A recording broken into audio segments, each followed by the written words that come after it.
was your background? Like, what was your background to be a writer? That I could type fast. That is a good start, especially 35 years ago when this project probably started. How long ago was it? When did you start writing this book? It probably was that long ago, yeah. So, it doesn't, I can't believe it's been 35 years, but I think it probably has been. So typing an essential. Yes, it was definitely an essential. And actually, I had wanted to be a writer and didn't really think about what I needed to do to be a writer. Because my mom would always say, oh, well, one of these days I'm going to write a book, you know. Mm-hmm. And so I thought anybody could do that, you know. And but actually, once after my husband and I were together, we lived in New Jersey. It was during Vietnam, and we were at McGuire Air Force Base. And I went to work at the library there, and they had lots of books on writing, and they used to have the Writer's Magazine, which I think is still out there. I'm not sure. But so I started taking the Writer's Magazine and reading books on writing and trying to write.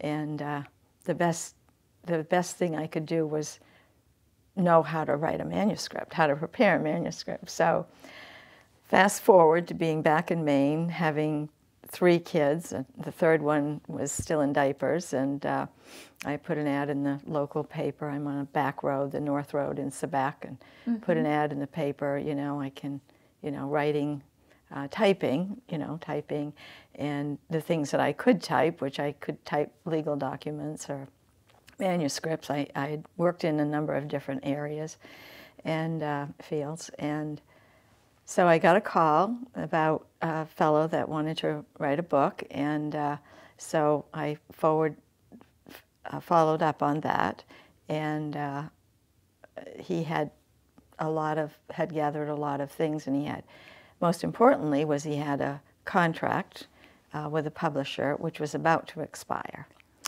So he had a deadline. So he needed someone who could type fast. Someone who could type fast. But that was the beginning of 3 years of typing. Wow. It's that manuscript, like, you know, it's the picture of it is in the back of the book. Yes, I know. Well, yeah. Yes. So, yeah, and so that was the it. beginning of Yes. making a monster, That's which right. you've recently republished because it's been out of print for a while. Yes. And so, yeah, I know you, so I know the background Yes, a little bit you more, do. but our audience doesn't yet. Right. So what was it like making a monster back then? It was just amazing because I had to, you know, be on the phone with a lot of the makeup artists. Most of them were men, and it was significant to me to put this on here because this is Stuart Freeborn's wife, who also worked in hairdressing and makeup as well. And, you know, I thought, well, that gets one in for the girls, you know? Right. Yeah. So. Because this isn't the original cover. When you republished it, you had right. a different cover. That's so you right. had a little bit more Yeah. autonomy when Yeah. you were Right. publishing the second time. Yes. And at the time, Planet of the Apes was like the big one, you know. So they were, in fact, the creator of all the ape masks and everything else was filming another film in the Caribbean at the time. But, you know, he was often, you know, on the phone and, you know, available to talk to. And, you know, here I am in a little house with, you know, the older kids off to school and the younger one home trying to flush my makeup down the toilet if he could get into my handbag. And I'm typing away on, you know, my old Royal or whatever I had at the time. I don't even think it was an electric typewriter. Wow. And which is probably why my shoulder hurts. Oh no, it's this one. It's an old work injury. Yeah, right. And so the first cover was the Planet of the Apes. Right. Yes. Yes, it was. And so there was, you know, a lot to do there. And then we began to be in touch with Stuart Freeborn, who was in England and doing makeup for Star Wars, and that was down the road a bit. And then there were, you know, talking with not just makeup artists, but some of the stars who were in some of these films, like, you know, Vincent Price and you know, he was, I can't remember the name of it right off the top of my head, but if you look in the appendix. But these celebrities would make time for you to interview them so that you could document the artistry. Right. Some of them would. Some of them were rather reluctant. They were unavailable. Yeah, they wanted it to be a mystery, and but the makeup artists were often available, and yeah. Were you an avid movie watcher at the time? Oh, yes. So you were familiar with the people that you were interviewing, their work? Oh, yes. I grew up in Center Theater, more or less. Oh, in Dover, Foxcroft. In Dover, Foxcroft, Maine, which is still going, thanks to a lot of people. But we have, but all those early movies that are in the book, like The Fly, and those, you know, invasion movies, you know, from outer space and all of that were in there, and then some, you know, films like Gone with the Wind, you know, and Vivian Leigh, I think, may have been deceased by then, but there were a lot of letters that she had written, and to one of the producers, and you know, we had some of those, and just all kinds of stuff. Well, and it's such a comprehensive book. I mean, the first last word on 3D monster design is the subtitle for the book, and I mean, you have everyone, it seems, in there, from like Frankenstein and Bride and Planet of the Apes, obviously, especially back then, was very. That was just coming out, very popular. So it's just this sort of it's like a time capsule. Your book is like a time capsule. It is. It's very really interesting.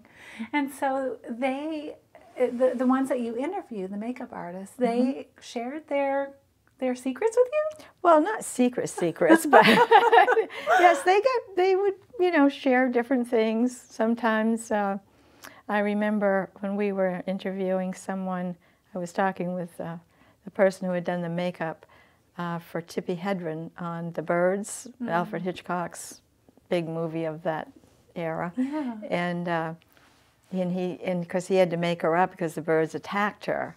You know, and so, you know, she was this very beautiful blonde, and he put on all the makeup that he had to create, and then he said she looked in the mirror, and then she went and threw up. Oh no! So, because she looked so dreadful. Oh no! So you not only got the techniques, but you also got tidbits about the reactions. Yes.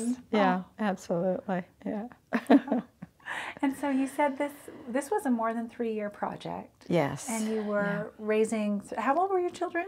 My oldest was 12, and then his sister was 10, and then the youngest was about 18 months, I think, when it... 18 months. He was 18 months, and then he was 3 when it was finally published. Yeah. That seems like an enormous task. I mean, like raising a child, let alone 3. Yeah, right. And then publishing a manuscript of this depth. Yeah. That's right. How'd you do it? I just sent him on the school bus. Not at 18 months, you didn't? Put him down for a nap. Yeah, I wrote a lot at night, in the morning, during nap times, you know. And my husband was very good about making dinner. Oh, that's it was wonderful. Great. Yeah, so you had a supportive partner. Yes, I did. That helped. Yes. Because I think, you know, a lot of the people who will tune into this show are budding authors or want to be authors. Right. And they will often say, I do not have time in my life right now to write a book. Right. Yes. And what I'm hearing you say is you find time when that's what you're going to do. Right. Yeah. Right. You fit it in, you do it, you know, and it was, I'd go out and check my mailbox, and I'd never know, you know, what to expect, and there'd be other, you know, exciting things in there. You know, all I had was, like I said, the typewriter, which probably was not even an electric, and a tape recorder, and we would send out these, you know, what do you call them, tapes, and they'd come back, and I'd have to, you know, transcribe the tapes, you know, and do it that way, and then form it into, you know, a readable style, and you know, a manuscript. Yeah. So yeah. was a lot. All the while. But I loved every bit of it. It sounds like such fascinating. Yeah. Do you have a favorite interview that you did? Or? Well, working with Stuart Freeborn, that was really nice. I can't think of anyone in general. I mean, I like them all the ones that I had, first, contact with.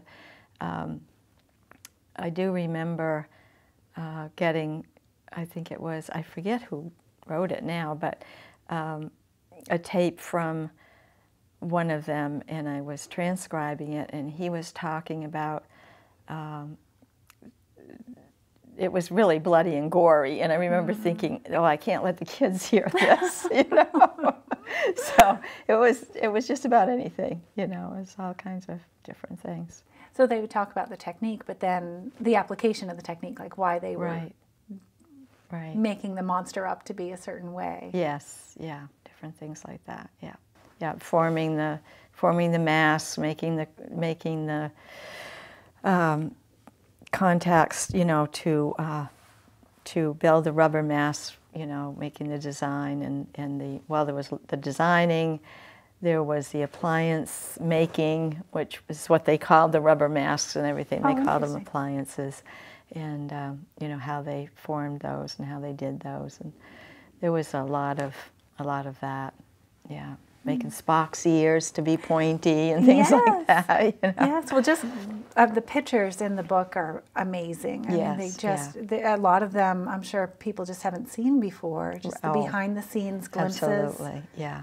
And it's not a how-to book. It isn't how to do this. Thanks for clarifying that. Yes, yeah. I think some people thought that it might be, but it definitely isn't.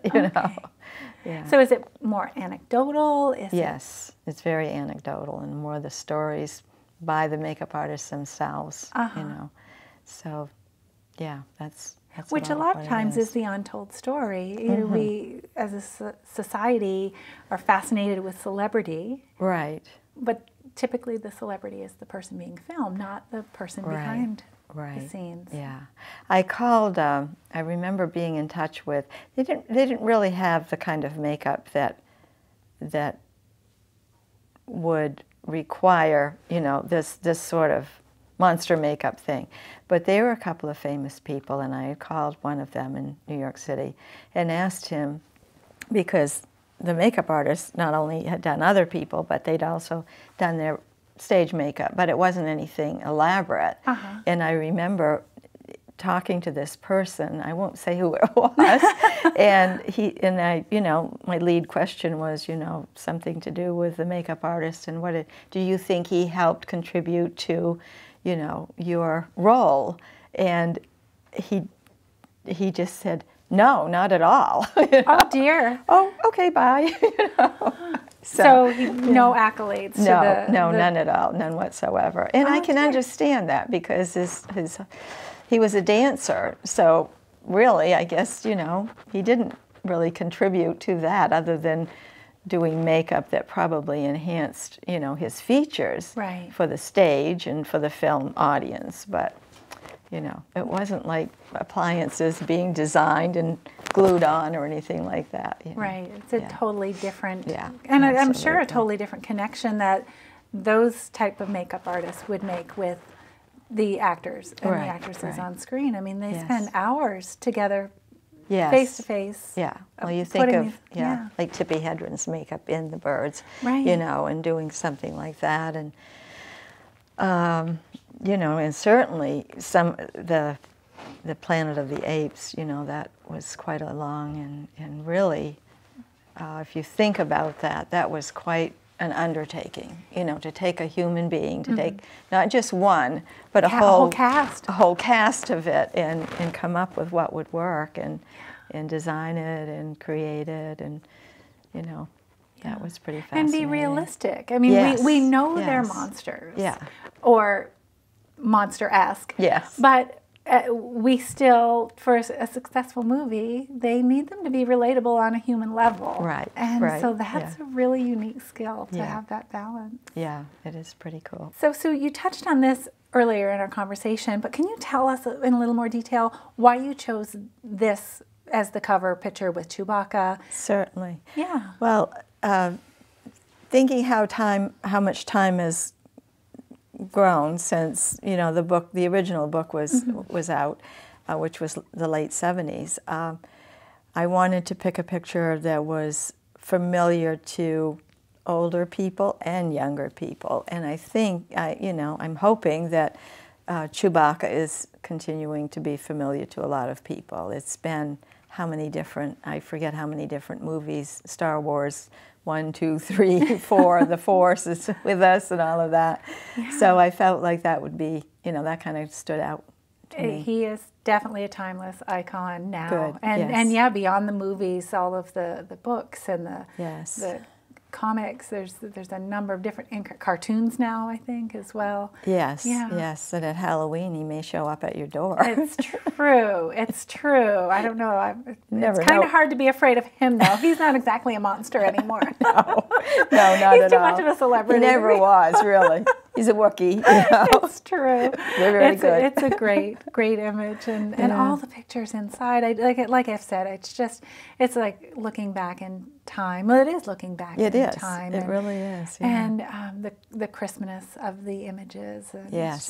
It's a beautiful, beautiful book. And the artwork that went into, all the makeup artists were artists. The emphasis is on the artist and how they, turned everyday people into so many different, to women to age and men to age and to be young and, depending on what era you were in and all of that, Yeah, did a great and job. that's a good point to bring up. Thank you for saying that, because Making a Monster is a fantastic title, and yet it does not fully encompass everything that goes into that artistry. Right. Yes. Yeah. Yes. Wow. It really is through whatever concept you want to come up with. Really. Yeah. Well, I imagine that this book is going to be sought after by even universities and colleges that are teaching both, well, now history, but as well as just the old-fashioned, still used techniques that are essential. I believe that too. I think the University of Maine, should be interested in that for its art department and for its theater programs. Yeah, and like that. I mean, colleges are certainly throughout the United States that are familiar with these particular subjects. Yes, it's really, really neat. Yeah. I feel like part of what it is that we're doing with our program is talking to authors, but talking to authors out there in the audience as well about like the steps of becoming an author, which is a different path for everyone, but also the discipline of being an author. Right. And from what you have said, yours had to have been quite disciplined because you had your children's schedule to work around. And yes. What advice do you have for authors, particularly mothers with young children? Well, I think you find that time to do it. You take that time from whatever you need to do, and you work at it. And I know it's a little bit different when you're doing a nonfiction than when you're doing a fiction, or memoirs or whatever you choose to write. It's a time for a person to sit and reflect and have their quiet time, and we definitely need to figure out a space. For me, it was the kitchen table, and I happened to be out in the country, and my view was of the back fields where the kids would play, and the hills behind them where I could watch the colors turn in the this autumn. We're here in autumn now, but any time of year, there's always change going on out there, and it would give me time to reflect on my writing and go back and change it or go forward and add more.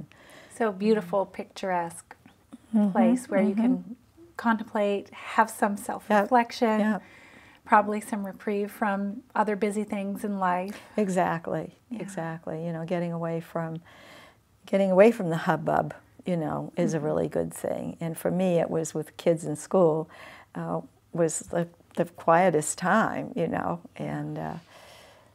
but if you can find a retreat, should grab hold of that and do that. Right. You know?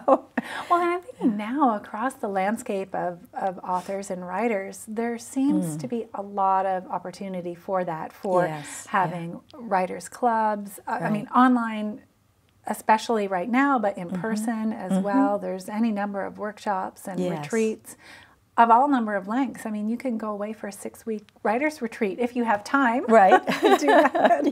Yes. Or you could have a weekend workshop and network. And I would think that kind of feedback with other authors would be really beneficial. Yes. It is, definitely. Yeah. So you're an author, but you also you have a whole other professional career. I do. that you're semi-retired from. Yes.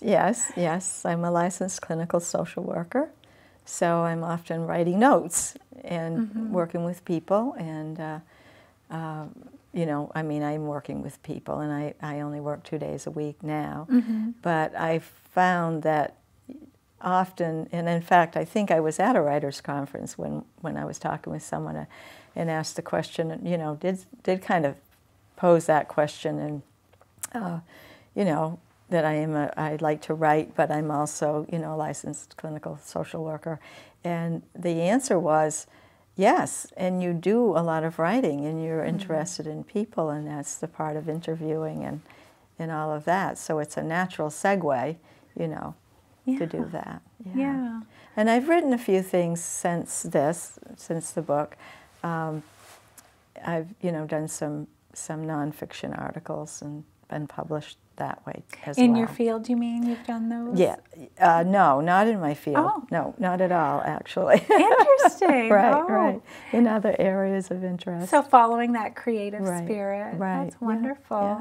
It's been great. So as you look towards maybe more full retirement, are you considering writing another manuscript and a novel, or? It's always there. Yeah. Yeah, it doesn't go away. Yeah, I would like to. I would like to write another one. I think more now, and you know, maybe more of not a biography, but more of a reflecting family, you know, on my family's history. Like my mother always wanted to write a book. Now maybe I'll be the one to write her book because she never did, you know. Yes. So things like that. So a memoir about your family. Yes, yeah. That would be beautiful. I think so. I hope so. Oh. Even if it's not published, it would just be an interesting thing to have and pass down. It's true. Yeah. Well, we're going to have information in our credits and everywhere we share this online. Okay. Where people can find your book and find out more information about you. Okay. Is there anything else that you want to add? Because I know time is No. coming to the end. No, I'm good. I'm good. It was just a delight to have you here in the studio with me today. You. Thank you for being here. It was a treat to be here, believe me. Thank you. Yeah.